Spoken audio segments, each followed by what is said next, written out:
Yes, hello dear aspirants, welcome back to Rajmudra IAS online platform.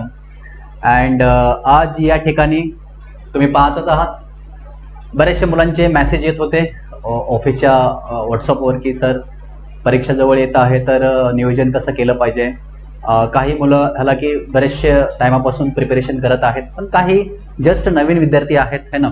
नंतर माझ्या लक्षात आलं की आपण याच्यावर काय करूया, एक स्ट्रॅटेजिक व्हिडिओ बनवूया ताकी सगळ्याच विद्यार्थ्याला याचा मोठा फायदा होईल. म्हणजे जे नवीन आहेत आत्ता तर सुरू करतायत त्यांनाही, आणि जे ओल्ड स्टुडंट आहेत परंतु अजून पण अचिव्हमेंट नाही झालेलं आहे. सो आजच्या या सेशनमध्ये दोन्ही कॅटेगरीच्या विद्यार्थ्यांना या ठिकाणी त्यांच्या प्रिपरेशनमध्ये हालाकी जे प्रिपरेशन चालू आहे, ज्यांचं ऑलरेडी चालू आहे अशा विद्यार्थ्यांना या ठिकाणी व्हॅल्यू ॲडिशन भेटणार आहे. आणि जे नवीन विद्यार्थी आहेत अशा विद्यार्थ्यांना या ठिकाणी एक रोड मॅप भेटणार आहे की एक्झॅक्टली आजच्या सेशन म्हणजे अभ्यासाला सुरुवात कशी करायची आहे है ना. त्यानंतर पुन्हा डेली शेड्यूल कसं असलं पाहिजे, बुक लिस्ट काय असलं पाहिजे, त्यानंतर पेपरच्या दिवशी एक्झॅक्टली आपलं जे प्लॅनिंग आहे हे आपलं प्लॅनिंग या ठिकाणी कसं असलं पाहिजे, अशा असंख्य विषयाला जे आहे आजचं हे सेशन जे आहे आपण काय करणार आहे, टच करणार आहेत. आय होप की तुम्हाला यामधून खूप सगळ्या डाऊट्स जे आहेत हे डाऊट्स सॉल्व्ह करायचा मी निश्चित प्रयत्न करणार आहे. सो सेशनला चालू करण्याच्या आधी ॲज इट इज आपल्याला माहिती आहे की आजच्या सेशनचं टायटल आहे परफेक्ट स्ट्रॅटेजी काय असली पाहिजे है ना. की एखादं वर्क, एखादं काम, एखादी एक्झाम, एखादा प्रोजेक्ट, एखादं टास्क हे आपल्याला यशस्वीरित्या जर आपल्याला या ठिकाणी जर का पार पाडायचं जर असेल तर त्याच्या आधी आपल्याला स्ट्रॅटेजी त्याच्यावर बनवणं खूप गरजेचं असतं. आता ही जे स्ट्रॅटेजी तुम्ही खूप सगळ्या ठिकाणी पाहत असाल, एक्झॅक्टली हा काय मिनिंग असतो नाही का, आपण त्याचा मिनिंग शोधणं गरजेचं आहे ताकी तो मिनिंग आपल्याला काय होईल या ठिकाणी आपल्या ह्या कॉम्पिटेटिव्ह एक्झामच्या किंवा आपण ग्रुप बी च्या एक्झाम ज्या देत आहेत ग्रुप बी आणि सी च्या याच्यामध्ये आपल्याला त्याचा काय होईल, मोठा फायदा होणार आहे. बघा बेसिक लेवलला स्ट्रॅटेजी वगैरे हा काही वेगळा फंडा नाही आहे. जसं फॉर एक्झाम्पल एखादं मिशन एक्झिक्यूट करायचं जर असेल तर आर्म फोर्सेस जे असतील किंवा पोलीस आहे किंवा अजून पॅरामिलिटरी आहे, हे काय करतात की आपल्याकडे असणारे ऍसेट जे आहे ते पहिलं चाचपणी करतात नाही का. एखादं जर त्याला काय म्हणतो, एखादं मिशन जर का लॉन्च करायचं असेल तर कसं करायचं, मग आपल्याकडे असणारे ऍसेट्स काय आहेत, आपल्याकडे असणारे या ठिकाणी लूपहोल्स काय आहेत हे समजणं गरजेचं आहे. किंवा याच्यावर पहिल्या फर्स्ट टाइम याच्यावर काम केलं जातं. देन नेक्स्ट काम असतं की जो प्रतिस्पर्धी आहे किंवा आपल्याला त्याचा जो एनिमी आहे, शत्रू आहे, मग यांची इन्फॉर्मेशन कलेक्ट करायचं काम सुरू केलं जातं. जेव्हा एखादं अंबुश लावायचं असतं किंवा जेव्हा एखादा अटॅक करायचा असतो है ना, आणि मग ती इन्फॉर्मेशन जी आलेली आहे ती इन्फॉर्मेशन काय केली जाते, अनालाइज केली जाते, बरोबर आहे. आणि अनालाइज करून त्या इन्फॉर्मेशन मधले लूपहोल शोधले जातात है ना. आणि आपल्याकडे असणारे म्हणजे फोर्सेसकडे असणारे जे काही स्ट्रॉंग पॉइंट आहेत है ना, या दोघांना कोऑर्डिनेट केलं जातं आणि त्याच्यावरून एक प्लॅन बनवला जातो की आपण कसं या अटॅकला यशस्वीपणे पार पाडू विदाउट झिरो कॅज्युलिटीज है ना. मग आता हे एक्झाम्पल मी तुम्हाला आर्मीचं सांगितलं और पॅरामिलिटरी फोर्सेसचं सांगितलं. मग असंच आपल्यालाही आपल्या या लढाईमध्ये आपल्याला आपल्याकडे असणारे ऍसेट्स, आपल्याकडे असणारे जे काही स्ट्रॉंग पॉइंट्स आणि एमपीएससीचे काही लूप होल्स आहेत है ना, याचा दोघांचं अनालिसिस करून आपल्याला ही लढाई या ठिकाणी जिंकता येते. म्हणजे येतेच, लक्षात ठेवा. म्हणजे सेशनच्या एंडिंगला मी तुम्हाला श्युरिटी देईल की येस या पद्धतीने जर आपण प्रिपरेशन करत असाल तर नक्कीच आपण काय करणार आहे, पास होणार आहे. हे 101% हे फिक्स आहे. मग त्याच्यासाठी आपल्याला काही टप्पे समजून घेणं गरजेचं आहे नाही का. म्हणजे विद्यार्थी एवढे गोंधळलेले असतात की बाबा ठीक आहे, कुठल्या तरी टॉपर्सनी काहीतरी सांगितलेलं असतं की ही एक बुकची लिस्ट आहे, आपण जातो ती बुक लिस्ट आणतो आणि लगेच रॅन्डमली वाचायला सुरू करतो. आणि मग काही दिवसानंतरच आपल्याला समजतं का रे हे तर खूपच वेगळं काम आहे, आपल्याच्यानी हे होणार नाही आहे. आणि काही दिवसातच ते कॉन्फिडन्सची जागा भीती घ्यायला लागते नाही का. सो हे समजणं या ठिकाणी गरजेचं आहे. म्हणून सायंटिफिकली गोष्टी आपल्याला समजणं गरजेचं आहे. सायंटिफिक अप्रोच या ठिकाणी डेव्हलप करणं गरजेचं आहे ताकी आपला अभ्यासातला असणारा जो मोटो आहे हा कन्सिस्टन्सी समांतर आपल्याला काय करेल माहिती आहे की या ठिकाणी हेल्पफुल करणार आहे. सो अशा असंख्य प्रश्नांची उत्तरं आजच्या या सेशन मधून देण्याचा मी प्रयत्न करेल. नमस्कार, मी प्राध्यापक सुषेण आगाव आणि तुम्ही पाहत आहात राजमुद्रा ऑनलाईन प्लॅटफॉर्म. आणि आजच्या सेशन मध्ये आपण बेसिक लेवलला जे मुलांना प्रश्न भेडसावत आहेत, प्रिपरेशन कसं करायचं याच्या संदर्भात आपण in details it is like the seminar सखोलमध्ये आपण काय करणार आहे, डिस्कशन करणार आहे. सो ॲज वी नो, आपल्या या आजच्या डिस्कशनला पुढे घेऊन जाण्याच्या आधी आपल्याला हे डिस्कशन जे आहे काही पार्ट्स मध्ये या ठिकाणी डिवाइड करायचं आहे. जसं मी तुम्हाला या ठिकाणी सांगितलं पाहिजे की आजचं हे जे सेशन आहे ना, या सेशन मध्ये आपल्याला काय काय शिकायचं आहे किंवा आपल्याला काय काय गोष्टीचं डिस्कशन या ठिकाणी आपल्याला करायचं आहे, हे आपण या ठिकाणी काय करणार आहे, बघून घेणार आहे. पहिलं तर बघा, हे जे डिस्कशन असणार आहे याचा जो पहिला पार्ट असणार आहे, हा पहिला पार्ट असणार आहे MPSC गट ब आणि क परीक्षेला समजून घेताना.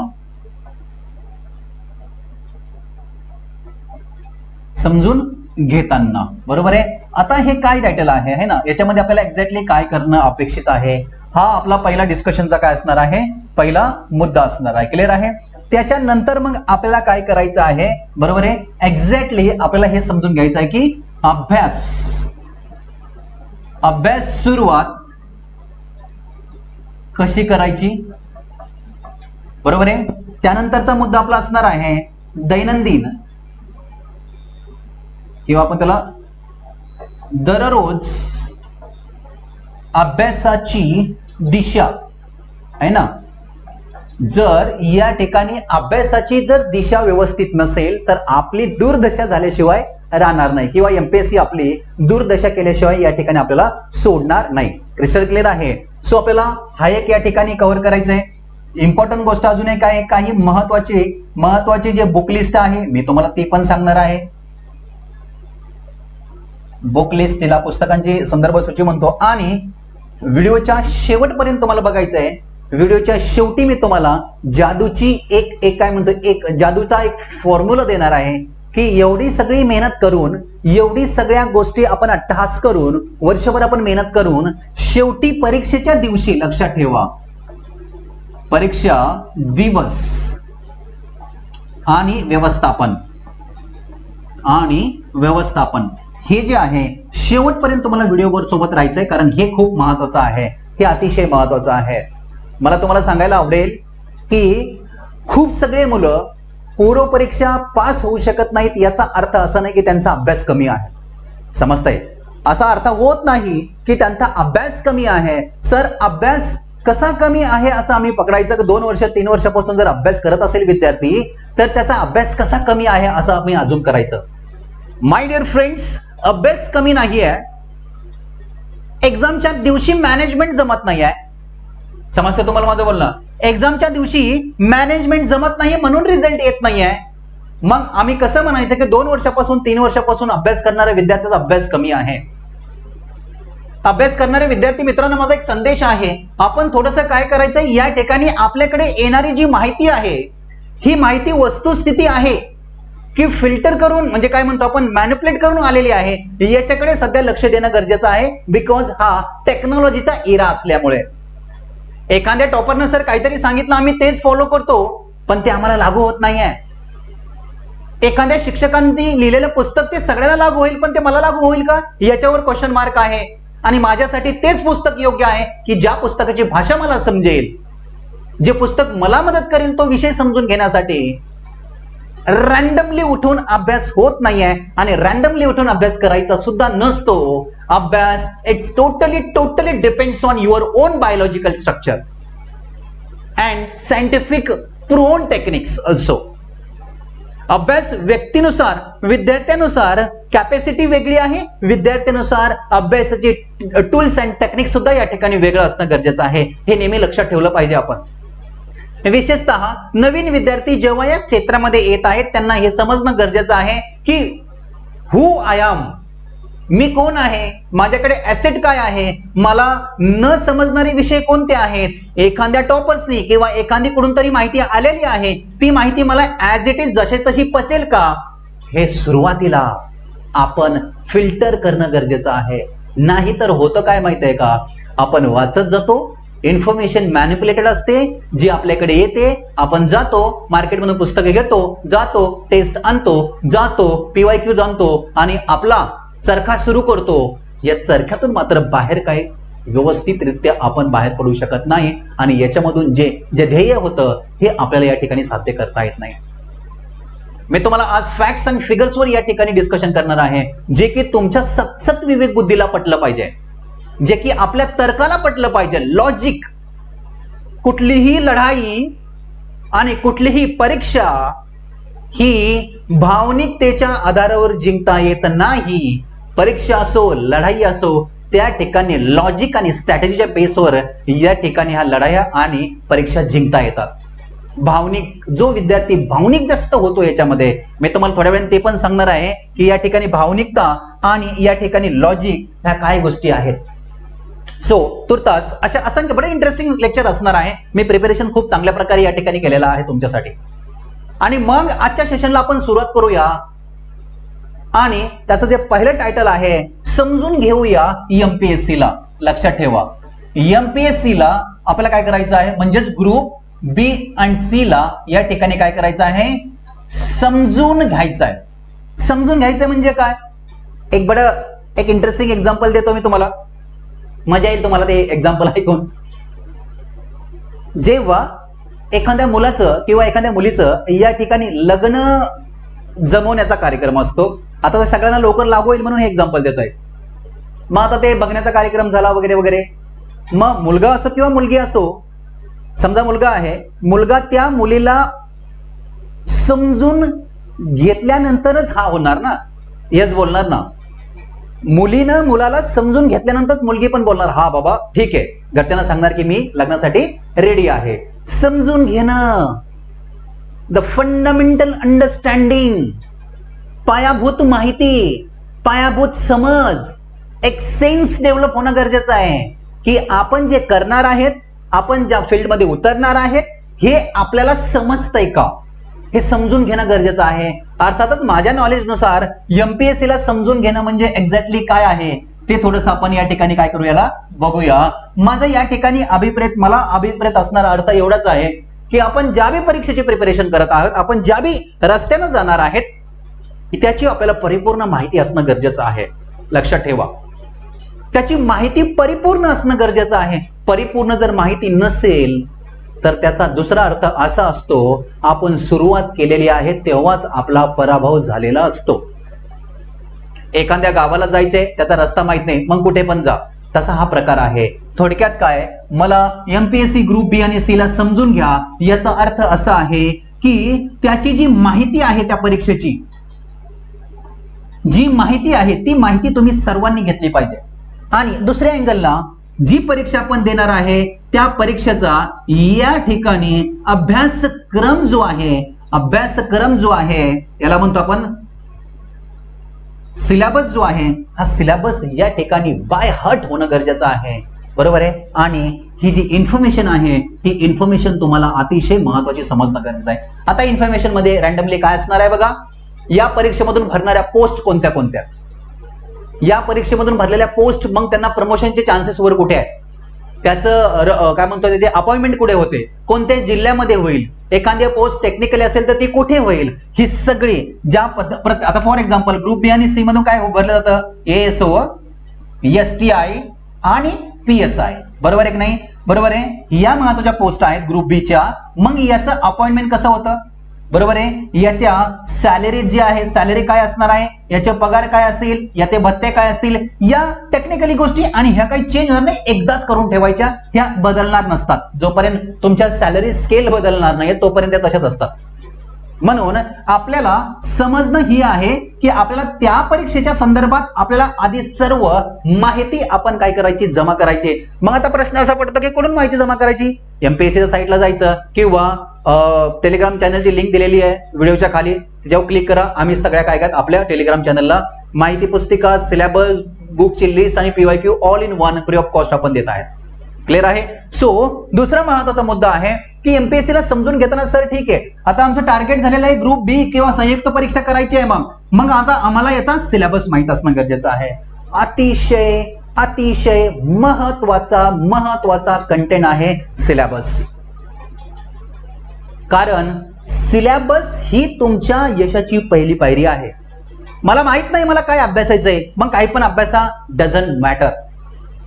म्हणून सिलेबस सगळ्यांनी बाय हार्ट केला पाहिजे आणि जोपर्यंत बाय हार्ट होत नाही तोपर्यंत सिलेबसला वाचलं पाहिजे, समजून घेतलं पाहिजे. पुढच्या एका लेक्चरमध्ये मी तुम्हाला सांगेल की सिलेबस अनालिसिस करणं काय असतं. मी तुम्हाला एक फॉर्म्युला पण देणार आहे आजच्या सेशनमध्ये. तो फॉर्म्युला जर तुम्ही त्या फॉर्म्युलानुसार जर अभ्यास केला तर मी शाश्वतीने गॅरंटी देऊन सांगतो, बिकॉज तो फॉर्म्युला सायकोलॉजिकल प्रूव्हन फॉर्म्युला आहे अभ्यासाचा. थोड्या वेळात मी त्याच्यावर चर्चा करणार आहे. सो प्रत्येक विद्यार्थ्याने त्या परीक्षेचा सिलेबस या ठिकाणी ओळखणं गरजेचं आहे. सिलेबस पाहणं गरजेचं आहे. फक्त पाहायचं नाहीये तर सिलेबस या ठिकाणी आयडेंटिफाय करणं, सिलेबस डिकोड करणं गरजेचं आहे. सिलेबस तुम्हाला डिकोड होणं गरजेचं आहे. थोडक्यात तुम्हाला सांगेल तर या ठिकाणी ग्रुप बी आणि सी ला कोणते कोणते विषय आहेत बघा. या ठिकाणी हिस्ट्री आहे, बरोबर आहे. या ठिकाणी जिओग्राफी आहे. अजून कुठला आहे? या ठिकाणी पॉलिटी आहे. त्या ठिकाणी नंतर आपल्याला पुन्हा अजून काय आहे? इकॉनॉमिक्स आहे. इकॉनॉमिक्स आहे. त्यानंतर पुन्हा सीए म्हणजे तो करंट अफेअर्स आहे. त्यानंतर काय आहे? मॅथ्स अँड एल म्हणजे तो काय? लॉजिकल रिझनिंग, बरोबर आहे. हे आणि अजून एक महत्वाचा ज्याच्यावर तुमचं मेरिट ठरतं किंवा जो तुम्हाला पास करून देऊ शकतो किंवा परीक्षेतून बाहेर काढू शकतो तो म्हणजे काय आहे? General science. जनरल सायन्स, सामान्य विज्ञान. बघा, अर्थशास्त्र आहे, राज्यव्यवस्था आहे, चालू घडामोडी आहे, इतिहास आहे, भूगोल आहे, गणित आणि बुद्धिमापन चाचणी आहे आणि शेवटी सामान्य विज्ञान. हे विषय आहेत. सिलेबस मध्ये हा विषय दिलेले आहे. मग या विषय मला तुम्ही सांगा, आपण 10वी पर्यंत सगळ्यांनीच ऑलमोस्ट सेमच सिलेबस मध्ये केलेले आहेत, पण तरी सुद्धा या ठिकाणी फरक आहे. तरी सुद्धा या ठिकाणी फरक आहे, हे समजून घ्या, बरोबर आहे. तिथे आम्ही फक्त मार्क्स मिळवण्यासाठी अभ्यास करायचो, इथे नॉलेज मिळवण्यासाठी आहे. It is called the learning process. हे लर्निंग प्रोसेस आहे. थोड्या वेळात मी तुम्हाला तेही सांगणार आहे की लर्निंग प्रोसेस आणि स्टडी याच्यामध्ये बेसिक फरक असतो, लक्षात ठेवा. What is mean by learning and what is mean by the study, याच्यामध्ये बेसिक फरक असतो. तो फरकच आमच्या पोरांना समजत नाहीये. लर्निंग काय आहे आणि एक्झाम पास कशाच्या बेसवर होते? तर लर्निंगच्या बेसवर होते, स्टडीच्या बेसवर नाही. कोणी सांगितलं? कुठेतरी आपण ऐकतो आणि काहीतरी करतो, है ना. Learning is the most important thing ह्या सगळ्या प्रक्रियेमधली आहे. सो एनिवेज, आता पहिला जो टायटल मी तुम्हाला सांगितला होता कोणता आहे? एमपीएससी ला समजून घेताना याच्यामध्ये दोन गोष्टी आपण पाहिल्या. एक, त्या परीक्षेच्या संदर्भात असणारी पूर्ण माहिती आणि दुसरं म्हणजे आपण ज्या परीक्षेची प्रिपरेशन करत आहेत त्या परीक्षेचं काय आहे आपल्याकडे. या ठिकाणी आपल्याला सिलेबस अतिशय क्रिस्टल क्लिअर होणं या ठिकाणी काय आहे? गरजेचं आहे. इथपर्यंत आय होप की तुम्हाला आजच्या सेमिनारचा उद्देश समजलेला असेल. आता जुने विद्यार्थी असो किंवा नवीन विद्यार्थी असतो यांच्यासाठी अतिशय मोस्ट इम्पॉर्टंट असणारा काय आहे? हा टायटल आहे. आणि तो टायटल म्हणजे काय आहे की सर मग आता हे सांगा ना, अभ्यास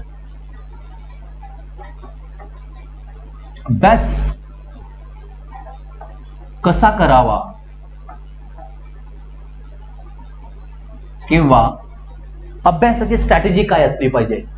समजतं तुम्हाला? अभ्यासाची सुरुवात कशी करायची किंवा अभ्यास कसा करावा, हा टायटल आता आपण बघणार आहे. आणि आपल्याला सगळ्यात जास्त टाइम ह्याच टायटल लागणार आहे. Because Y? ह्या टायटल तुमच्या टोटली प्रिपरेशन मधला 80% भाग कव्हर करतो. म्हणून अभ्यास कसा करावा याचं उत्तर असं एक परफेक्ट असं देता येणार नाही.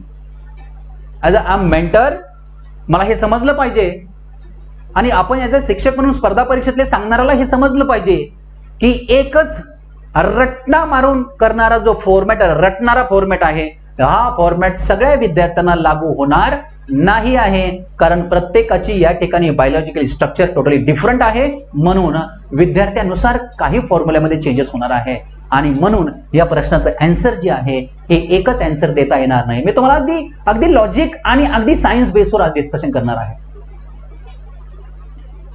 मी जर 5 तास अभ्यास करत असेल तर कदाचित पुढचा विद्यार्थी 5 तास अभ्यास कसा करू शकेल? तो कदाचित 2 तास करेल, एव्हा ना तो 10 तास पण करेल. माझ्यात आणि त्याच्यामध्ये फरक आहे ना सर.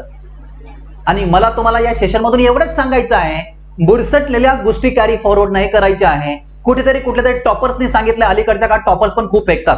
हा हे तुम्हाला समजलं पाहिजे. लक्षात आलं का? मला तुम्ही सांगा कसं 12 तास कोण अभ्यास करेल? आपण सगळे सायन्स शिकून पुढे आलेलो आहे. सायन्स सांगता 45 ते 50 मिनिटं माइंड 100% ग्रास्पिंग करू शकत असेल. 12 तास कोण ग्रास्पिंग करेल? एका मशीन आहे का? हे मशीन आहे, याला भावना आहेत, याला एक सर्टन कॅपॅसिटी आहे. म्हणजे आपण काहीतरी, आता जाऊ दे तो प्रश्न वेगळा आहे, आपण काहीतरी कोणाच तरी 12 तास 15 तास, ओ माय गॉड, म्हणजे हे काय चाललंय सगळ्या गोष्टी आहे ना. तो प्रत्येकाला प्रत्येकाचे लिमिटेशन्स माहीत असणं गरजेचं आहे. प्रत्येकाला प्रत्येकाचे ऍसेट्स माहीत असणं गरजेचं आहे. माझी कॅपॅसिटी काय हे प्रत्येकाला स्वतःचं माहीत असणं गरजेचं आहे. आणि माहिती झालंच पाहिजे, तेव्हा या परीक्षेमध्ये तुम्हाला जास्त मेहनत करायची गरज पडणार नाही. आणि मग उत्तर द्यावं लागतं आमच्यासारख्या या मेंटर लोकांना, की बाबा कुठून तरी ऐकलेली गोष्ट आहे ती सगळ्यांनाच पचेल असं नाही आहे. मग सायन्सच्या बेसवर आपण काय करू, या प्रश्नाचं उत्तर या ठिकाणी शोधायचा प्रयत्न करूया. सर अभ्यास कसा करायचा हा प्रश्न जो आहे, तुम्ही उद्या अधिकारी जरी झालात तरी तुम्हाला लोक विचारतील, आज आम्हाला विचार अभ्यास कसा करायचा असतो. आणि म्हणून मी तुम्हाला या ठिकाणी सांगेल अभ्यास एक्झॅक्टली कसा करायचा आहे. याच्यासाठी आपल्याला 3 गोष्टी महत्त्वाच्या आहेत. त्यातली पहिली, कशाचा अभ्यास करायचा आहे, एक्झाम काय आहे, आमच्याकडे सोर्सेस काय आहेत. सोर्सेस म्हणजेच काय, सामग्री, बरोबर आहे की नाही. एक्झाम, सोर्सेस आणि सध्याचा त्याचा करंट सिनेरिओ काय चाललेला आहे, या गोष्टीचं आपल्याला भान असणं गरजेचं आहे, बरोबर आहे की नाही. आता आपण आपल्या मुख्य विषयाकडे या ठिकाणी वळूया. तो म्हणजे काय, अभ्यास कसा करायचा आहे. मी तुम्हाला सायंटिफिक अप्रोचनी या ठिकाणी एक पिरॅमिड देईल, जो की पिरॅमिड तुम्ही तुमच्या प्रत्येकाच्या आवडीनुसार आणि प्रत्येकाच्या वेळेनुसार तुम्ही या ठिकाणी लावू शकता. पण माझा दिलेला पिरॅमिड जो आहे हा शाश्वतरित्या सत्य आहे. काल पण सत्य होता, तो आजही सत्य आहे, तो उद्या सुद्धा सत्यच राहणार जोपर्यंत कॉम्पिटेटिव्ह एक्झाम हा पॅटर्न चालू आहे तोपर्यंत, लक्षात ठेवा. म्हणून ह्या पिरॅमिडला समजून घ्या. हा पिरॅमिड तुमच्यासाठी मृगजळापेक्षा काही कमी नाही आहे, लक्षात आलं का. सो बघा, पहिलं अमृतापेक्षा कमी नाही, सॉरी मृगजळ नाही, अमृता एवढा महत्वाचा आहे. हा पिरॅमिड आहे आणि मी तुम्हाला सांगत आहे की अभ्यास कसा करायचा आहे. क्लिअर आहे. बघा, अभ्यास कसा करायचा याच्या सर्वात टॉप लेवलला, नंबर 1 ला आपण आपल्याला ठेवायचा आहे अभ्यासक्रम.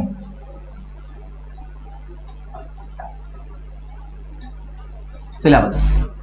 आपण ज्या परीक्षेचा अभ्यास करणार आहेत सर, त्याचा सिलेबस आम्हाला माहित असणं गरजेचं आहे. आणि हे संपल्यानंतर मी तुम्हाला थोड्या वेळात दैनंदिन दिशा कशी असावी, म्हणजे रोज अभ्यास करण्याची जी दिशा आहे ती रोज अभ्यास करण्याची दिशा कशी असावी ती पण सांगणार आहे, ताकी मग आपला डेली अभ्यास भरकटू नये. असं पहिला तुम्हाला क्रिस्टल क्लिअर आयडिया पाहिजे की मला सिलेबस माझ्या बाय हार्ट पाहिजे, मला डोक्यामध्ये पाहिजे आहे, बरोबर आहे. दुसरा महत्वाचा गोष्ट आहे, लक्षात ठेवा, PYQ. आता हे पण सांगतो काय आहे PYQ, मागील वर्षाचे प्रश्नपत्रक किंवा प्रश्नपत्रिका म्हणतो आपण त्याला, नाही का, PYQ, previous year question paper. आता याच्यामध्ये महाराष्ट्रामध्ये असं थैमान घातलेलं आहे, कोणी विचारतंय PYQ अनालिसिस केलं का. आता स्टुडंट बोलतो हा सर मी केलं. कसं केलं सर, मी ते मार्केटमधून पुस्तक आणलं, मग त्याच्यामधून काय समजलं, मग इथून खरी गाडी सुरू होती की त्याच्यामधून काही समजलं, मग इथून विद्यार्थ्यांनुसार वेगवेगळे मतांतर पाहायला भेटतात. ऍक्च्युली ऍनालिसिस, विश्लेषण, याचा अर्थ समजून घेतला पाहिजे. कारण माझ्या पिरॅमिडमध्ये PYQ 2दा येणार आहेत, लक्षात ठेवा. मी कन्सिडर करतो X नावाचा विद्यार्थी आहे आणि त्यांनी जस्ट आत्ता सुरू केलेला आहे प्रिपरेशनला 1-2 महिन्यापूर्वी. तुम्ही बोलाल सर त्यांनी अभ्यासक्रम डोक्यात भरला आणि तुम्ही लगेच सांगितलं की PYQ करा. त्याला काय माहित असणार आहे PYQ सॉल्व्हिंग साठी? त्याचा अभ्यास आहे का PYQचा अभ्यास, म्हणजे त्याचा अभ्यास आहे का विषयाचा अभ्यास नाहीये, मग तो काय करणार PYQचं. म्हणून मी तुम्हाला सांगत आहे की जेव्हा सिलेबसच्या नंतर जेव्हा PYQ कराल तेव्हा माय डिअर ऍस्पिरंट्स, या ठिकाणी तुम्हाला PYQ सॉल्व्हिंग नाही करायचं, लक्षात ठेवा. PYQ सॉल्व्ह नाही करायचे. अर्थात मराठीमध्ये तुम्हाला हे नाही बघायचं की माझे किती प्रश्न बरोबर येत आहेत, हे बिलकुल नाही बघायचं आहे. तुम्हाला हे बिलकुल बघायचं नाही की माझे प्रश्न किती बरोबर आले आणि किती चुकले. अर्थात 90% म्हणजे 99% प्रश्न तुमचे चुकतील. कारण का, आपला अभ्यास नाहीये त्या विषयाचा म्हणून. पण तरी सुद्धा मी माझ्या पिरामिडमध्ये तुम्हाला हे सांगत आहे की नंबर 2 ला PYQ ठेवा. मग सर सांगा ना आता त्या नंबर 2च्या पायरीवर पिरामिड PYQचं काय करायचं? माय डिअर फ्रेंड एस्पिरियंट्स, या ठिकाणी लक्षात ठेवा, जेव्हा नंबर 2चा PYQ येतो किंवा या PYQच्या वेळेस तुम्हाला फक्त आणि फक्त PYQ काय करायचे आहेत? बघायचे आहेत. बघायचे माने तो या ठिकाणी त्याचं फक्त विश्लेषण करायचं. आता हे विश्लेषण काय भानगड आहे ते पण लक्षात ठेवा.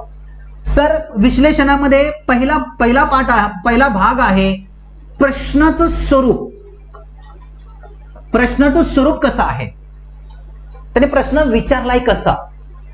1 लाईन मधला आहे, मल्टिपल स्टेटमेंट मधला आहे, जोड्या द्या मधला आहे, स्टेटमेंट आणि असर्शन मधला आहे, कारण आणि विधानामधला आहे. बरोबर आहे? कशामधला प्रश्न आहे हा तुम्हाला या ठिकाणी पहिल्या वेळेस काय करायचे? चेकआउट करायचं आहे. फर्स्ट. दुसरा, PYQ मधून तुम्हाला काय समजेल? अजून PYQ केल्यानंतर असे काही टॉपिक्स तुम्हाला पाहायला भेटतील की ज्या टॉपिक्सवर नेहमीच म्हणजेच प्रत्येक प्रश्नपत्रिकेमध्ये प्रश्न आहे. असा टॉपिक तुम्हाला या ठिकाणी पाहायला भेटेल की ज्या टॉपिक मध्ये प्रत्येक प्रश्नपत्रिकेमध्ये प्रश्न आहे तो आपल्यासाठी एकदम काय आहे? एरिया ऑफ क्वेश्चन्स आहे. लक्षात ठेवा. असे टॉपिक्स तुम्हाला समजले. आता मी तुम्हाला एक एक्झाम्पल देऊन सांगतो ताकी तुम्हाला समजून येईल. एक एक्झाम्पल बघा.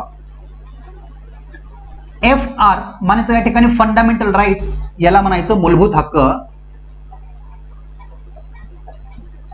याच्यावर प्रत्येक प्रश्नपत्रिकेमध्ये प्रश्न पाहायला भेटेल, कुठली पण एक्झाम असू दे ती. बरोबर आहे की नाही? म्हणजेच आपला काय झाला? एरिया ऑफ क्वेश्चन्स झाला. बरोबर आहे? एरिया ऑफ क्वेश्चन झाला. मग प्रश्न जर समजा त्यांनी असा विचारला असेल की खालीलपैकी योग्य जोड्या द्या आणि इकडे मूलभूत अधिकारांचे नाव आणि इकडे काय केलं असतील? त्याचे आर्टिकल्स विचारले असतील. बरोबर आहे? मग जेव्हा इथे काय आहे? इथे समजा समान, इथे काय आहे? समान काय म्हणतो आपण त्याला? इक्वलिटी बिफोर लॉ असं असेल. त्यानंतर पुन्हा काय आहे? लाईफ ऑफ लिबर्टी, हे असं असेल आणि इकडे त्याचे कलम दिले असतील. आता मला तुम्हाला सांगायचंय काय, हे महत्वाचं आहे. मी अभ्यास करायच्या आधी PYQ पाहिला, बिकॉज मला आज फंडामेंटल राईट्स करत होता. मी सिलेबस मध्ये आलो, त्याचा PYQ बघितला. मला हा PYQ मध्ये काय, मला हे समजलं की फंडामेंटल राईट्स आहेत आणि त्याचे आर्टिकल दिलेत. आता जेव्हा मी अभ्यासाला सुरुवात करेल, जेव्हा मी M लक्ष्मीकांत सरांचं पुस्तक घेईल आणि जेव्हा मी काय करेल माहिती आहे का, फंडामेंटल राईट्स राहील. मग मी फंडामेंटल राईट्स वाचत असताना त्याच्यावर आलेले जेवढे काही प्रश्न आहेत ते माझ्या डोक्यामध्ये बॅक ऑफ माइंडला चालत राहणार आहेत आणि मी त्या प्रश्नाच्या अँगलनं अभ्यास करणार आहे. त्या प्रश्नाच्या अँगलनं मी अभ्यास करणार आहे. मग मला तुम्ही सांगा, प्रश्नाचे उत्तर शोधत असताना माइंड कुठे भटकायचे काही प्रश्नच येत नाही. आणि असं करता करता करता करता तुम्हाला एक टाइम असा येईल की आपल्याला परफेक्ट स्टडी होईल. आपल्याला घाबरायची काहीच गरज नाही, कारण मला चॅप्टर वाचायच्या आधी मला हे माहिती आहे सर की मला एक्झॅक्टली वाचायचंय काय. तर मला तुम्ही सांगा, माझी गाडी भटकण्याचा काही प्रश्नच येणार नाहीये. म्हणून नंबर 2 ला या ठिकाणी PYQ करणं म्हणजेच फक्त अनालिसिस करणं आहे, फक्त तटस्थतेनं तरलतेनं बघणं आहे आणि ते प्रश्नाचा गर्भित अर्थ जो आहे तो समजून घेणं आहे. पहिल्या PYQ वर या ठिकाणी कुणीही PYQ सॉल्व्ह करायची गरज नाही. ऑब्विसली तुम्हाला येणारच नाही पहिल्या वेळेस. दुसरा झाला मुद्दा. नंबर तिसऱ्या मध्ये आहे या ठिकाणी स्टडी किंवा याला म्हणतो आपण रीडिंग. आता काय झालं, मला समजलं फंडामेंटल राईट्स वाचायचे कसे वाचायचे मला ह्या PYQ ने सांगितलं. मग आता माझा जो स्टडी आहे परफेक्ट होणार आणि कॉम्प्रिहेन्सिव्ह लेवलला होणार. हे करून बघा तुम्ही.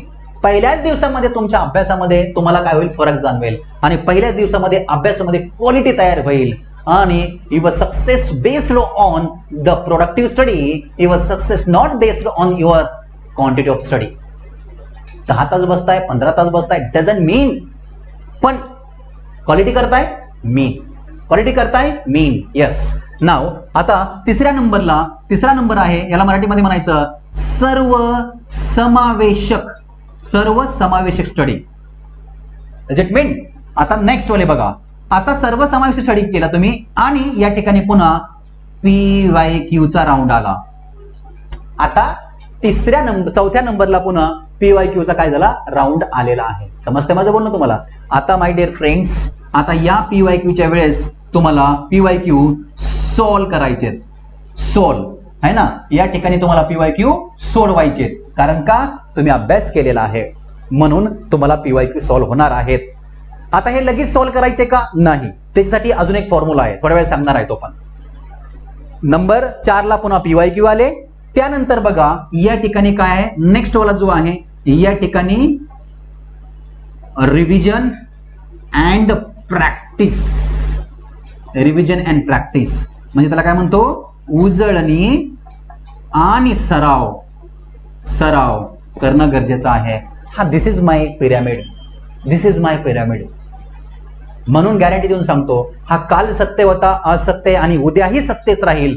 जोपर्यंत स्पर्धा परीक्षा हा पॅटर्न आहे तोपर्यंत हे सत्यच राहणार. आणि प्रत्येक कंटेंटचं मी तुम्हाला या ठिकाणी एक्सप्लेनेशन ऑलरेडी दिलेलं आहे. तो टायटलचं उत्तर समजलं तुम्हाला सगळ्यांना. अभ्यास कसा करायचा आहे सर? अभ्यास असा करायचा आहे, अभ्यास असा करायचा आहे, बरोबर आहे की नाही? कसा?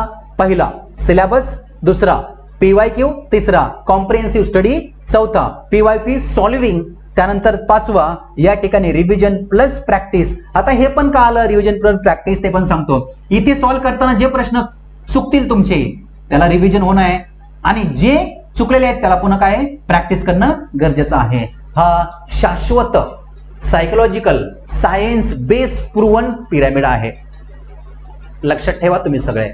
आणि तुम्हाला जर याची शाश्वती जर बघायची ना, उद्यापासून असं स्टडी करा, आजपासून असं स्टडी करा. बघा तुमच्या स्टडीमध्ये क्वालिटी येणार, क्वालिटी.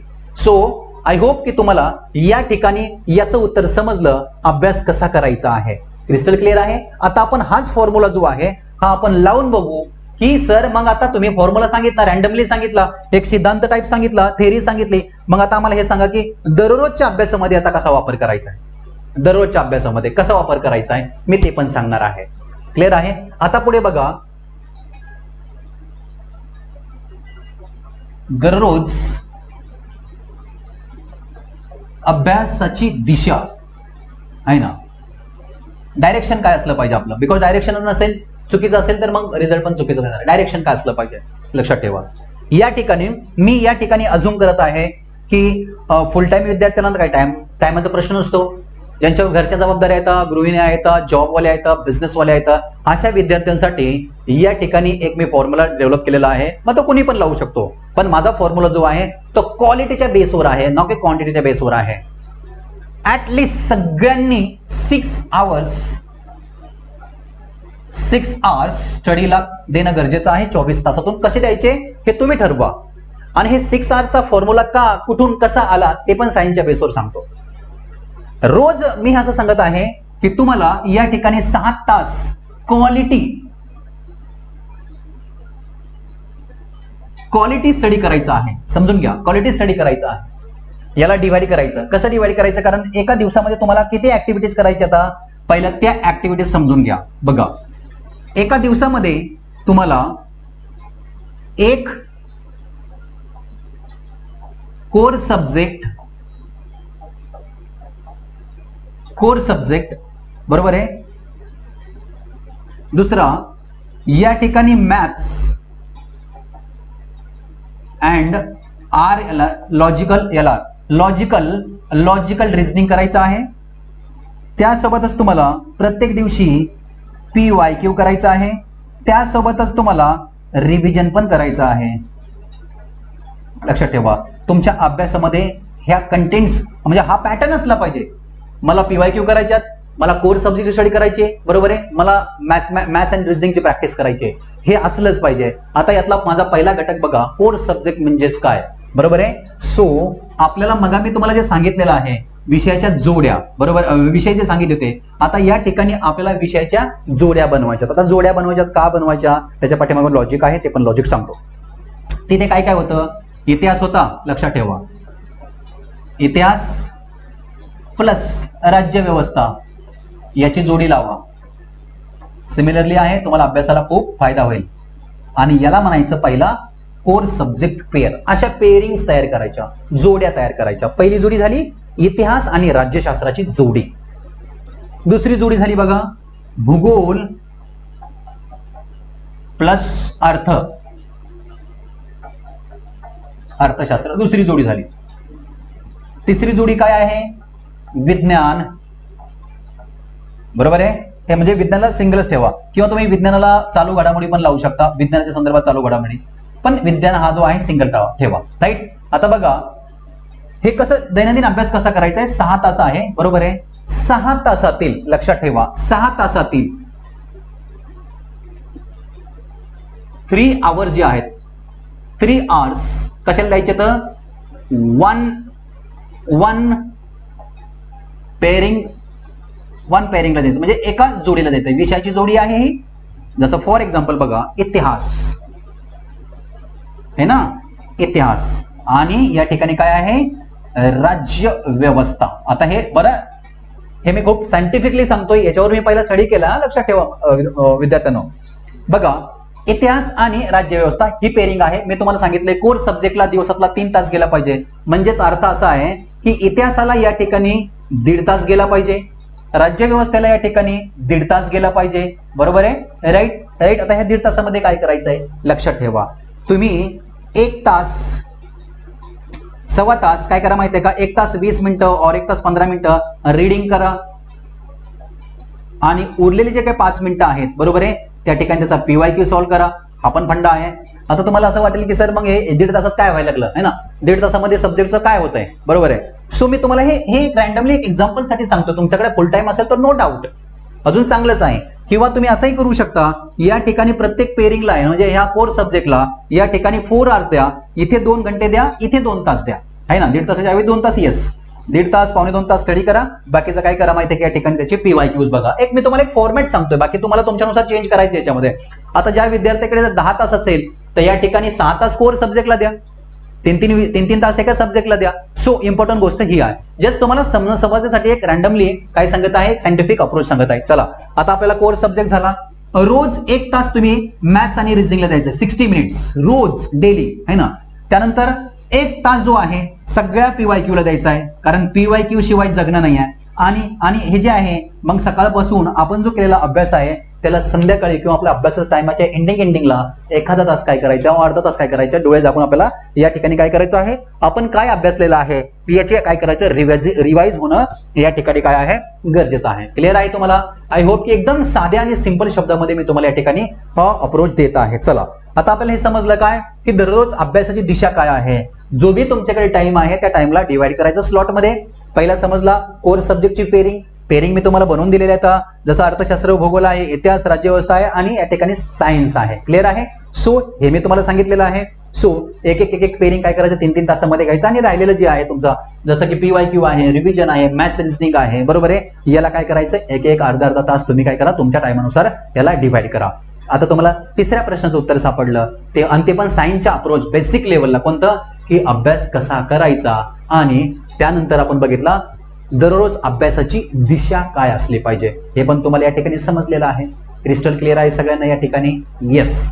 काही असेल तर कमेंट करा, काही कोणाला संशंका असेल किंवा काही समजत नसेल. आता पुढे महत्वाचा काय आहे, बुक लिस्ट. आता याच्या संदर्भात पण खूप मोठं वादंग आहे. मार्केटमध्ये खूप सगळ्या कंपन्यांनी एंट्री केलेली आहे. खूप सगळ्या कंपन्या याचं त्याचं मटेरियल कंपाईल करून काय करतायत या ठिकाणी मुलांच्या हातामध्ये देत आहेत. सो मग त्या केसमध्ये आपण काय करायचं आहे, त्या केसमध्ये आपण थोडं सावध राहायचं आहे. असं मटेरियल वाचून आपल्याला जर फायदा होणार नसेल, त्याच्यामधून कंटेंट्स आणि नॉलेज जर भेटणार नसेल तर why we are wasting of our time, आपण आपला टाइम का वेस्ट करतोय. म्हणून महत्वाची गोष्ट ही पण समजून घेणं आहे की बुक लिस्ट सिलेक्ट करताना काळजी घेणं आहे ना. खाली टेलिग्रामची लिंक दिलेली आहे आपल्या ऑफिशियल चॅनलची, ते जॉईन करा. त्याच्यामध्ये तुम्हाला काय आहे बुकच्या स्टँडर्ड बुकची लिस्ट दिलेली आहे, बरोबर आहे, आणि तिच्यामधून पासिंग होण्यासाठी आपल्याला सफिशियंट आहे ते. बुक लिस्ट मध्ये सुरुवात करताना, बरोबर आहे की नाही, बाकी बुक लिस्ट चॅनल टेलिग्राम चॅनलला आहेच, पण या ठिकाणी स्कूलिंग जे आहे, स्कूलिंगचे जे बुक्स आहेत 5th to 12th हे मस्ट आहेत. हे मस्ट आहेत. मस्ट म्हणजे मस्ट. 2022 आणि 23च्या नंतर MPSCचा पॅटर्न चेंज झाला, याचं वेटेज वाढलं, स्कूलच्या पुस्तकांचं वेटेज वाढलं. आता अर्थात सर मग आता आम्हाला स्कूलचे पुस्तकं वाचता येतात का, अरे हो तुम्ही खूप नॉलेजवाले आहेत, तुम्हाला वाचता येतं. वाचून नाही चालत, लर्निंग करावे लागतात. पुस्तक वाचत असताना लर्न करावं लागतं, लर्न शिकावं लागतं. रीडिंग वेगळं, लर्न वेगळं आहे. घेतलेली माहिती तुम्हाला वापरता आली पाहिजे. तुम्ही जे पुस्तक वाचल्यानंतर तुमच्याकडे जी माहिती आलेली आहे ती माहिती तुम्हाला वापरता आली पाहिजे आणि ज्याला वापरता येईल त्याला काय आहे, प्रश्न बिलकुल डील होतात.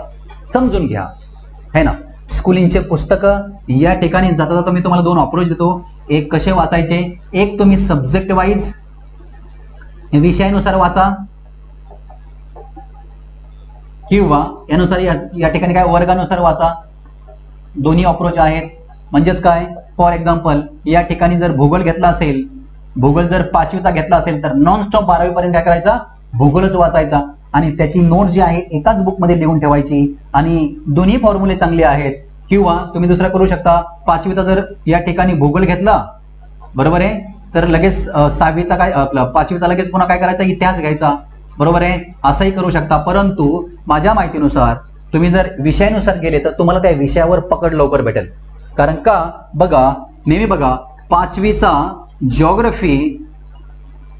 जिओग्राफीचा लास्ट जो चॅप्टर असतो ना, लास्ट वाला चॅप्टर, शेवटचा जो चॅप्टर आहे, या शेवटचा जो चॅप्टर आहे या शेवटच्या चॅप्टर पासून पुढे 6वीचा फर्स्ट चॅप्टर सुरू झालेला असतो. त्यामुळे काय, ही लिंक तुम्हाला लवकर जमते. याच्यासाठी काय आहे, तुम्ही स्कूलची बुक जी आहेत हे विषयानुसार वाचा आणि एकाच विषयाची नोट जी आहे, स्कूलच्या पुस्तकाची नोट सांगतोय, ती तुमच्या एका नोटबुक मध्ये काय करा माहिती आहे की या ठिकाणी कंपाईल करा. क्लिअर आहे तुम्हाला. एकदम साधा फंडा आहे. एमपीएससी पास होणे म्हणजे रॉकेट सायन्स नाही, लक्षात ठेवा. उद्या जे लोक पास होत आहेत ना ते लोक आपल्याच सोसायटीमध्ये काय होणार आहे, आपल्या समाजामध्ये त्यांना सर्व्हिस करायची. म्हणजे ते काय सायंटिस्ट वगैरे असा काय प्रकार नाही आहे. उगाच डोक्यामध्ये फार अशी याला हवा नाही द्यायची आहे, अरे एमपीएससी एवढी अवघड. अरे कसली अवघड, ती एक परीक्षा आहे आणि परीक्षा आहे तर परीक्षासारखंच बघा तिला. मुलांचा प्रॉब्लेम असा होतोय की ती परीक्षा आहे म्हणून परीक्षा म्हणून न बघता त्याला काय व्हायला लागलं माहिती आहे का, वेगळाच बोलाय द्यायला लागले म्हणून परीक्षा अवघड वाटायला लागल्या. सो एनिवेज आता तुम्हाला मी स्कूलिंगचे पुस्तकं वाचले. आपला टॉपिक चाललेला आहे काय, विषयाच्या बुक लिस्ट आहेत. बाकीचे बुक लिस्ट टेलिग्राम चॅनल तुम्ही जॉईन करा, तिथे तुम्हाला काय आहे या ठिकाणी बुक लिस्ट भेटेल. डिस्क्रिप्शन मध्ये टेलिग्राम चॅनल दिली जाईल तुम्हाला. आता पुढचा मुद्दा आहे, मी तुम्हाला अजून एक, आता हे झालं एक एक एक आपण टप्पे पुढे आलेलो आहेत. मग आता सगळ्यात कळीचा मुद्दा म्हणजे पेपरच्या दिवशीचे अनालिसिस म्हणतो, पेपरच्या दिवशीचं व्यवस्थापन. मग पेपरच्या दिवशी एक्झॅक्टली काय करायचं आहे, है ना, पेपरच्या दिवशी एक्झॅक्टली काय करायचं आहे, जे प्रेशर आहे ते प्रेशर कसं हँडल करायचं आहे, बरोबर आहे, हे पण आपल्याला माहित असणं गरजेचं आहे. आणि पेपरला जाण्याच्या आधी लक्षात ठेवा सगळ्यांनी, पेपरला जाण्याच्या आधी तुम्ही पेपरमध्ये कसं सॉल्व्ह करणार आहे, तुम्ही पेपरमध्ये काय मॅनेजमेंट करणार आहे, ही मॅनेजमेंट तुमची आदल्या दिवशी रेडी पाहिजे. आता कसं ते बघून घेऊया आपण, है ना.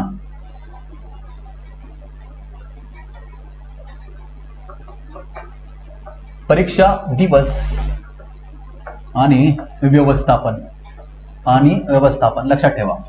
पहिले तर मुद्दा आहे, परीक्षा रविवारी असते, बरोबर आहे. शनिवारी सगळ्यात महत्त्वाचं म्हणजे फुल झोप घ्यायची. झोप नाही तर डोक्यामध्ये गरमीच तयार होणार, लक्षात ठेवा. पहिली आपली आहे त्या टायमानुसार योग्य झोप घेणं गरजेचं आहे, कारण दुसऱ्या दिवशी आपल्याला पेपर द्यायचा असतो. लक्षात ठेवा, छोट्या छोट्या गोष्टी आहेत. पेपरच्या दिवशी आता करायचंय काय आणि पेपरचं व्यवस्थापन काय आहे हे अतिशय सायन्सच्या बेसवर तुम्हाला मी समजून देतो. बघा, पेपरमध्ये प्रश्न किती आहेत रे, क्वेश्चन्स आहेत 100. मग याला आपण 3 कॅटेगरीमध्ये डिवाइड करूया, A, B, C. बाकी टेक्निकल गोष्टी तर मी सांगत नाही, कारण तुम्हाला सगळ्यांना माहिती आहे. टायमावर पेपरला जायचं, वेळेमध्ये रिपोर्टिंग करायचं, आपलं हॉल तिकीट सोबत घ्यायचं, ऑल इन वन त्याचं टेक्निकलमध्ये येतं, है ना, महत्वाचं आहे हे. या ठिकाणी हे 3 ग्रुप करायचे. क्वेश्चन पेपर आपला येतो ना हातामध्ये, क्वेश्चन पेपर आपला हातामध्ये आला की आपण काय करायचं माहिती आहे का, त्याला ते 5 मिनिट्स तुम्हाला काय असतात या ठिकाणी आधीच देतात, है ना. ते थोड्याशा त्या काय म्हणतो आपण त्याला, त्यांच्या इन्स्ट्रक्शन फॉलो करायच्या. आता बघा, पेपर हातात आला, बेल झाली, प्रत्येक विद्यार्थ्यांनी याच्यावर लक्ष देणं गरजेचं आहे, बरोबर आहे की नाही. काय लक्ष देणं गरजेचं आहे, पहिला, सर कमीत कमी 50 ते 60 प्रश्न मी माझ्या ए कॅटेगरीमध्ये आणेल. याचा अर्थ काय, ए कॅटेगरी म्हणजे याचा अर्थ काय की मला ए मध्ये मी असेच प्रश्न या ठिकाणी सॉल्व्ह करणार ज्याची आन्सर मला 100% माहिती आहेत, ज्याची आन्सर मला 100%. याला म्हणायचं काय, पहिला जो राऊंड असणार आहे बेस्ड ऑन स्टडी. समजतं तुम्हाला. पहिला हे करा, आता प्रॅक्टिस करत असताना सुद्धा करायचं. आपण टेस्ट सॉल्व्ह करत असताना सुद्धा आपल्याला असंच करायचंय. माझा पहिला राऊंड समजला. काय पहिला राऊंड, ए मध्ये काय करायचंय, 100% खात्री असणाऱ्या प्रश्नाची उत्तरं द्यायची आहेत. आणि लक्षात ठेवा, या ठिकाणी मिनिमम टू मिनिमम काय करायचे तर एरर, मिनिमम टू मिनिमम म्हणजे ट्राय करायचं की माझी 0 चूक होणार आहे याच्यामध्ये, कारण याच्यामध्ये जर का चुका झाल्या तर तुमचं पुढचं काम काय होतं माहिती का, रिस्क वाढत जाते, पुढे तुम्हाला टफ व्हायला लागतं, बरोबर आहे. आणि तुम्हाला माहिती आहे अर्ध्या मार्कावरून पॉईंटवरून मुलांचे मेरिट जातात, म्हणून काय इथे ट्राय करायचा 0 रिस्क घेण्याचा. 0 मी शब्द काय वापरलाय, ट्राय करायचा. किती जरी एक्सलंट असला तरी त्याच्याकडनं चूक होणारच असते, पण आपण ट्राय करायचं की 0 एरर कडे जाण्याचा, कारण हे आपले हक्काचे मार्क आहेत, आपले मेहनत आहे, आपलं कष्ट आहे सगळ्यांचं. म्हणून या ठिकाणी काय करायचं, 0 एरर मध्ये यायचा प्रयत्न करायचा. या ठिकाणी जर तुम्ही 50 ते 60च्या मध्ये जर का 0 एरर मध्ये जर आलात इथे, तर सी वाला जो ऑप्शन आहे, जिथे तुम्हाला प्रश्न वाचल्यानंतर काहीच सेन्स लागत नाहीये, काहीच आठवत नाहीये, इथे मग आपल्याला टच करायची काहीच गरज राहत नाहीये. पण पहिला ए मधला तुमचा रेशिओ जो आहे 50 ते 60 मध्ये नेणं गरजेचं आहे. त्यानंतर बी मध्ये जायचं, बरोबर आहे. बी मध्ये काय, अरे 50-50% वाले, यस 50% ए वाटतंय तर 50% बी वाटतंय, बरोबर आहे. असे वाले 50-50 वाले काय करायचे माहितीये की या ठिकाणी आणायचे, आणि जेवढी तुम्हाला रिस्क घेता येईल त्या दिवशी, कारण तुमची रिस्क कशावर असणार आहे, तुमची रिस्क ए वर असणार आहे. ऑब्विसली समजा फॉर एक्झाम्पल एखाद्या विद्यार्थ्यांनी फक्त ए कॅटेगरीमध्ये 40च सॉल्व्ह केलेत, भाई 60 बाकी आहेत ना, तुम्हाला तिथे जास्त रिस्क घ्यावंच लागणार आहे, बरोबर आहे. एखाद्या विद्यार्थ्यांनी 60-100% बरोबर आहेत असं केलेलं आहे, लक्षात आलं का, 100% बरोबर 60 आहेत, पण तरी सुद्धा आयोगाचे आन्सर खालीवर होतात. आपले बरोबर म्हणजे सगळेच बरोबर असतात असं नाहीये. 60, मग तुम्हाला त्या विद्यार्थ्याला ज्याच्या 60 केले त्यांनी ए राऊंड मध्ये, त्याला 40चीच रिस्क घ्यायची. तो risk based on your choice, लक्षात आलं का, रिस्क तुमची चॉईस आहे, कशी रिस्क घ्यायची आहे, पण रिस्क घ्यावीच लागते, सोडून चालत नाहीये. तुम्ही 60चे 60 बरोबर आलात म्हणजेच आयोगाचे 60चे 60 बरोबर येतील त्याची गॅरंटी नाहीये, आपल्याला 15 ते 20% रिस्क घ्यावीच लागणार आहे, लक्षात ठेवा. आणि रिस्क जेव्हा घ्याल तेव्हा चान्सेस वाढतात पुन्हा, कारण का एमसीक्यूज पॅटर्न आहे म्हणून. चला आता पुढे आपल्याला 50-50% वाले पुन्हा काय झाले माहितीये का, आपण तुम्ही रिस्क घेऊन 15% रिस्क घेतली, म्हणजे 15 क्वेश्चन काय केले, राईट केले. तुमच्या आकडेवारीनुसार ते 50 ते 60, 50 ते 60च्या मध्ये 55 आकडा घ्या आणि हे 15, म्हणजे 70 प्रश्न तुम्ही काय केले या ठिकाणी करेक्ट सॉल्व्ह केलेले आहेत, बरोबर आहे की नाही. मग 70 जर सॉल्व्ह केलेले आहेत तर बाकीचे राहिलेले 30 चुकू द्या, आणि 30 चुकून किती मायनस होणार आहे, 7-8 मायनस होतील फक्त, बरोबर आहे. म्हणजेच 70 मधून जर 8 जरी मायनस गेले तरी किती झाला आपला स्कोर, 62 यायला लागला.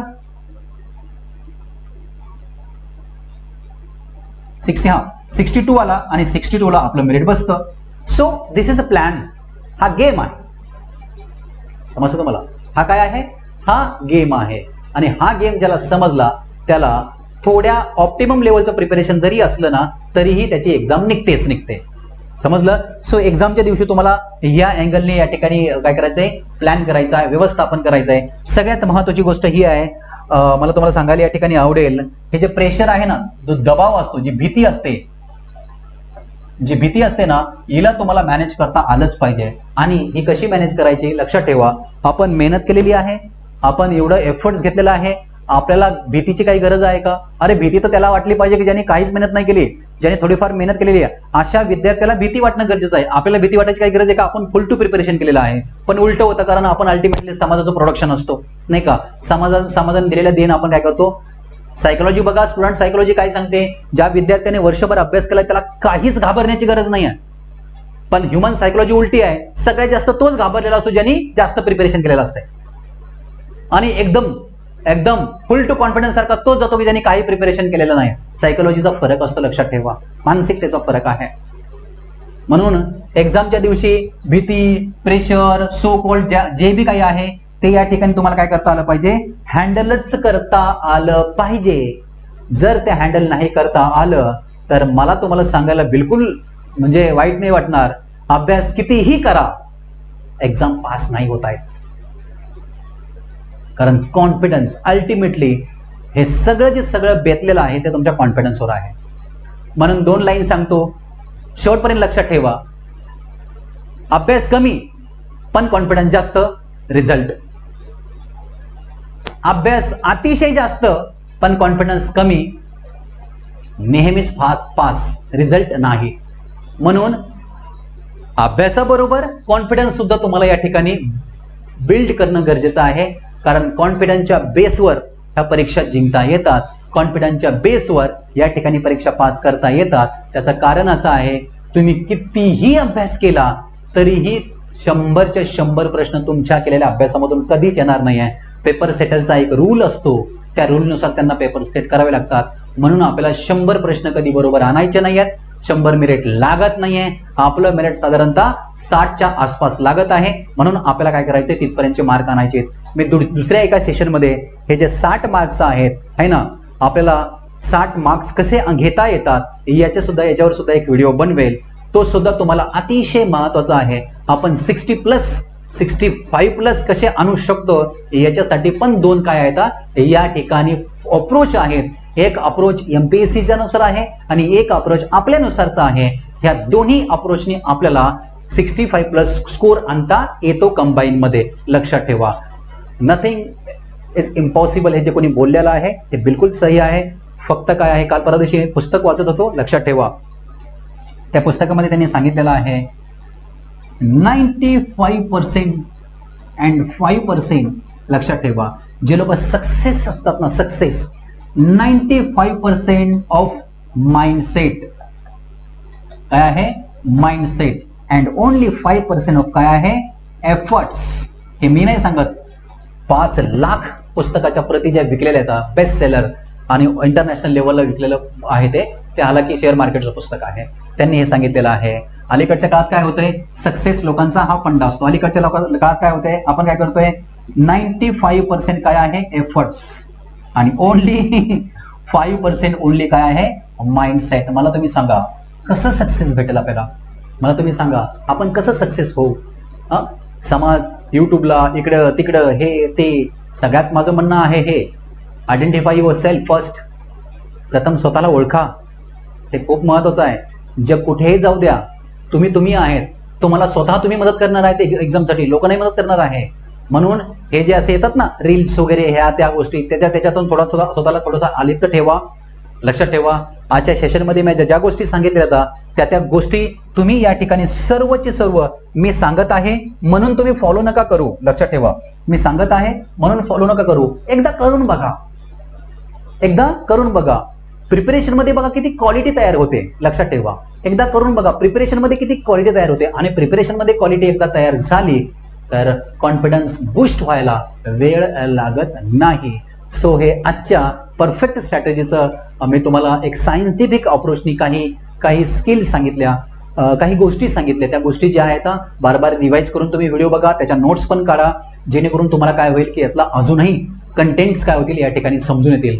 लवकरच आपण अजून 2 ते 3 टॉपिकवर या ठिकाणी व्हिडिओ बनवणार आहेत, बरोबर आहे, तुमच्यासाठी. त्यातला पहिला आहे की 65+ स्कोर कसा करायचा याच्यावर पण आपण व्हिडिओ बनवणार आहेत. आणि मी तुम्हाला अजून एका गोष्टीवर व्हिडिओ बनवणार आहे, ते म्हणजे काय आहे, SQ3R. SQ3R हा तर आधुनिक काळातील काय आहे, एक मिरॅकल आहे. या SQ3R चा जर का आपण आधार घेतला, बिकॉज हे सायकोलॉजिकल प्रूव्हन टेक्निक्स आहेत है ना, हा जर का याचा आपण जर आधार घेतला तर निश्चितच तुम्हाला खूप कमी टाइममध्ये खूप मोठं यश या ठिकाणी खेचून आणता येईल, हे मी तुम्हाला या ठिकाणी अश्युरन्स देतो. पुढच्या लेक्चरमध्ये आपण हे बघूया SQ3R हे एक्झॅक्टली काय आहे आणि हे आपल्या अभ्यासामध्ये याला आपण कसं एक्झिक्यूट करू शकतो ते मी तुम्हाला नेक्स्ट लेक्चरला लवकरच काय करेल, घेऊन येईल. तुर्तास आजच्या लेक्चर्समध्ये तुम्हाला तुमचे डाऊट्स क्लिअर झालेत का, कमेंट्स करून सांगा. तुम्हाला ह्या आजच्या लेक्चरमध्ये अजून काय इम्प्रूव्हमेंट करायची ते पण तुम्ही कमेंट करून सांगा. आणि तुम्हाला जर याचा फायदा जर नक्कीच झाला असेल तर तुमचा फायदा जो झालेला आहे तो या ठिकाणी कमेंट करून नक्कीच सांगा की सर की या लेक्चरमुळे आम्हाला काय झालेलं आहे, थोड्याफार प्रमाणात आमच्या प्रिपरेशनमध्ये व्हॅल्यू ॲडिशन झालेला आहे. I wish you all the best सगळ्यांना. आणि राजमुद्रा IAS ऑनलाईन प्लॅटफॉर्म सोबत तुम्ही असेच कनेक्ट राहा, ताकी सध्या मी एक पुस्तक लिहित आहे ना, ज्याचं नाव आहे व्हाय नॉट मी. बडे इंटरेस्टिंग आहे. जे मुलं 3, 4, 5 वर्षापासून अभ्यास करतात पण अजून सक्सेस आलेला नाही आहे त्यांना तर हे पुस्तक खूप सगळं वाटाड्या म्हणून ठरणार आहे, एक दिशादर्शक म्हणून ठरणार आहे. व्हाय नॉट मी, व्हाय अदर्स, याचा अर्थ मी तुम्हाला सांगतो. व्हाय नॉट मी का सक्सेस नाही होऊ शकत, का अदर्स दुसरा का सक्सेस होऊ शकतोय, हे पुस्तक लवकरच तुमच्या हातामध्ये येणार आहे. आणि या पुस्तकाचं फायदा सगळ्यांना होणार आहे, सगळ्यांना म्हणजे सगळ्यांना. ज्यांच्या आयुष्यातला पार्ट टाइम गेलेला आहे परंतु त्यांना सक्सेस नाही भेटलेला आहे त्यांना तर हा एक खूप गायडन्स म्हणून राहील. आणि नवीन विद्यार्थ्याला तर प्रश्नच नाही की त्यांना सुरुवातीलाच काय होणार आहे, हे पुस्तक त्यांच्या हातामध्ये येणार आहे. त्यामुळे लोकांनी काय सांगितलंय, बाहेर काय सांगितलंय कुठल्या टॉपर्सनी काय सांगितलंय, कुठल्या इन्स्टिट्यूटनी काय सांगितलंय, याच्यापेक्षा त्यांनी सांगितलेलं आहे ते आपल्याला फिल्टर करून घेता येतंय का, हे आपल्याला लागू होतंय का, हे अतिशय महत्वाचं आहे मित्रांनो. तर आणि तरच या ठिकाणी यशाची शाश्वती वाटते. यश इट इज नॉट डेफिनेटली, लक्षात ठेवा. पण जर डेफिनेटली सक्सेस होणार त्याला माहित नाही मग सक्सेस काय. Success it is a game of probability. हे शाश्वत आहे, हा प्रोबॅबिलिटीचा गेम आहे, लक्षात ठेवा. शाश्वती वाटती पाहिजे आहे ना, शक्यता आहे ना. शक्यता काय होते या ठिकाणी, शाश्वती नाही, शक्यता वाढतं. आणि एक एक व्हॅल्यू एडिशन केलं की अशीच आपल्या सक्सेसची शक्यता सुद्धा काय होते या ठिकाणी वाढताना आपल्याला पाहायला भेटते. So I wish you all the best. मी असेच तुमचे महत्त्वाचे असणारे जे प्रश्न आहेत ह्या प्रश्नावर सायंटिफिक रिसर्च करून हे प्रश्नाची उत्तरं द्यायचा नक्कीच प्रयत्न करेल. तुमच्यापैकी एकाही विद्यार्थ्याला आजचा हा फॉर्म्युला लागू झाला तर मी हे समजेल की यस, माझी मेहनत या ठिकाणी कामाला लागलेली आहे. आणि असेच तुमच्यासाठी मी असे व्हिडिओ कंटिन्युअसली काय करेल, या ठिकाणी व्हिडिओची चेन सुरू करणार आहे. फक्त तुमचे प्रश्न माझ्यापर्यंत येऊ द्या. कमेंट्स करा, शेअर करा, सबस्क्राईब करा. I wish you all the best. Thank you so much. लवकरच भेटूया आपण. थँक्यू.